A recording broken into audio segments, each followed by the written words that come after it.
shirkan oo ahaa mid diiradda lagu saarayay kor u qaadidda taageeridda iyo awoodsiinta haweenka leh ganacsiyada waxaa ka soo qayb galay wasiirka haweenka iyo arrimaha qoyska Puntland gudoomiyaha dalladda ururada bulshada rayidka agaasimaha hay'adda maamul wanaagga iyo la dagaalanka musuqa Puntland ganacsato iyo madaxda hay'adda Somali Stock Exchange oo iyadu lahayd qabanqaabada xafladani xasan muuse dude oo ah maareeyaha shirkadda suuqa saamilayda Soomaaliyeed ayaa sharaxaad kooban ka bixinaya muhiimadda iyo ujeedada shirkani haddaan wax yar ka iraahdo Somali Stock Exchange oo ah sida halkan ka aragtaanba hosting exchange-ga ee arintan maanta isku soo dubariday Somali Stock Exchange waxa weeyaan Soomaali ahaan waa suuqa saamiyada ee Soomaaliyeed baa la dhihi karaa saad la socotaan waddanka waxaa jira shirkado badan ay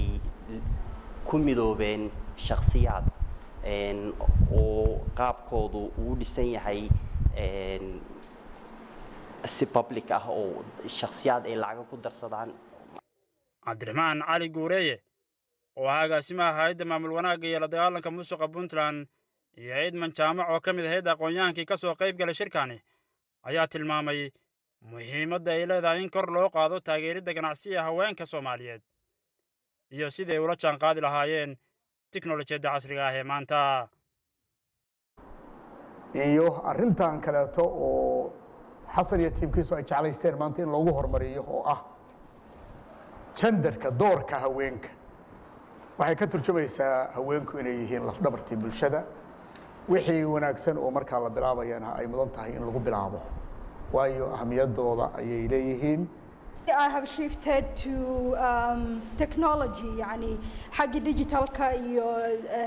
dumarkii haweenkii gabdhihii يعني حق inaan xoojino iyo skillingka and biggest focus kayga waxa weeyaan digital economy wasiirka haweenka iyo arrimaha qoyska Puntland Marwa Aamina Cismaan Xaaji oo iyada si rasmi ah u daafurtay barnaamijkani ayaa tilmaantay in haweenka Soomaaliyeed ay la daalaa-dhacayaan maaraynta nolosha qoysaskooda ayna baahi ballaaran u qabaan taageero ganacsi oo ay helaan